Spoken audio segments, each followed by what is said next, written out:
Tayo sa mga antioxidants.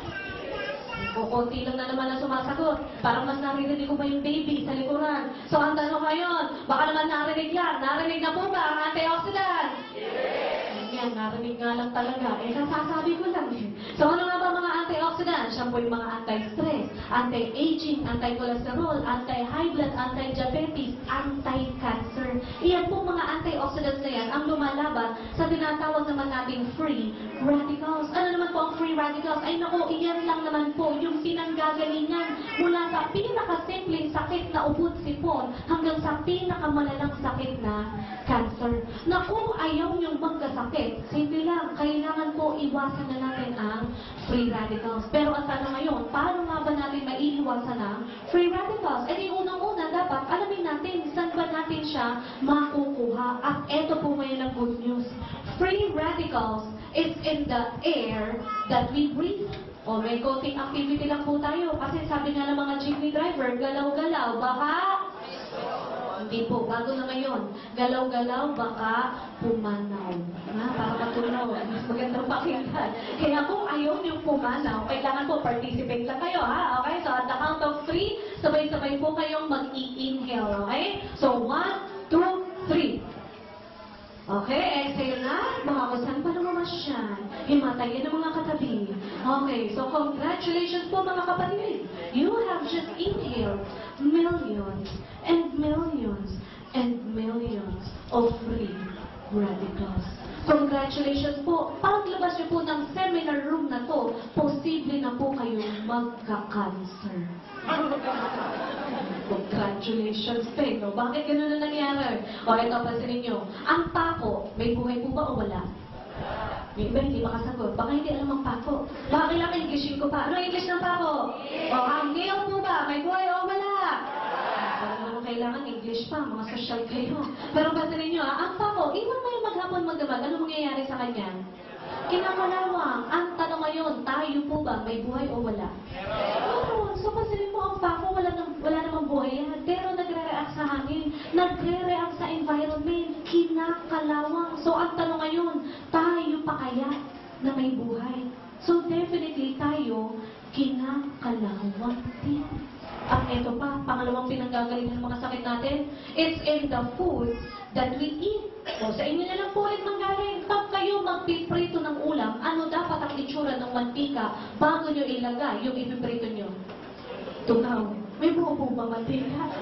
Ano? Galing rep yun. Ano dapat ang itsura?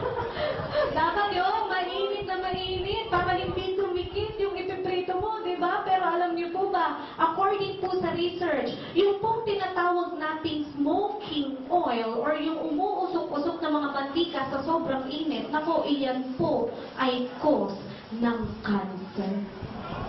Smoking oil pa lang yan. Ano pa kaya yung nasa labas? Ano yung nasa labas? Yung mga boiling oil, yung mga babad sa mga mantika, nako, iyan po ay mas lalong cause ng cancer.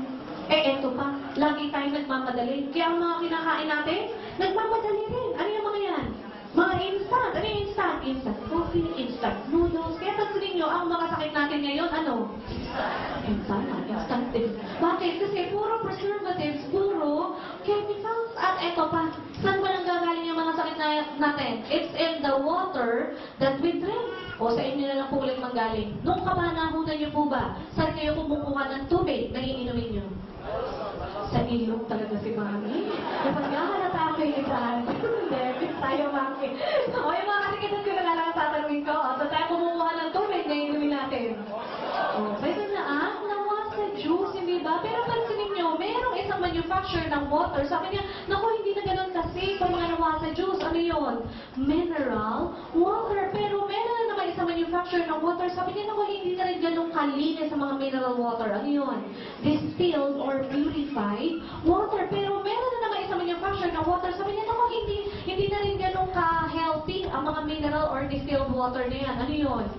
Alkaline water. Eh, ngayon nga, may commercial pa si Pacquiao. Ano yun? You know, vitamin water. Pasanin nyo, pati tubig na iniinom natin, nade-develop. Nag-mutate. Bakit? Kasi nga, hindi na po ganun ka-safe yung mga tubig na iniinom natin. So, eto po ngayon mga kapatid. Dito po sa tatlong to nanggagaling ang ating mga sakit. Naku, ayaw po natin magkasakit. Sisila, kailangan po iwasan na po natin ang tatlong ito. So, okay lang po ba? Simula sa mga oras na to, wala na pong hihinga. Kaya hanggang matapos ako magsalita dito, okay lang po ba? Hindi pwede, malamang wala na akong kausap. Okay, ito, wala na lang kakain, mga isang buwan. Pwede po ba? Hindi pa naman pwede. O wala na lang iinom ng tubig kahit isang buong araw lang. Pwede po ba? Hindi pa rin pwede dahil 3/4 ng ating katawan and 80% of our brain is water. Madedehydrate tayo niyan. So, ibig pong sabihin yan, ang free radicals, hindi po natin kayang pigilan yan. Papasok at papasok yan sa loob ng ating sistema. So, ano ngayon ang kailangan natin gawin? Kailangan po mag-take tayo ng mga supplements rich in antioxidants. Sabi nga ng mga doctors, prevention is better than... Kaya lang ang tanong ng marami, lagi napakarami ng antioxidants ngayon eh.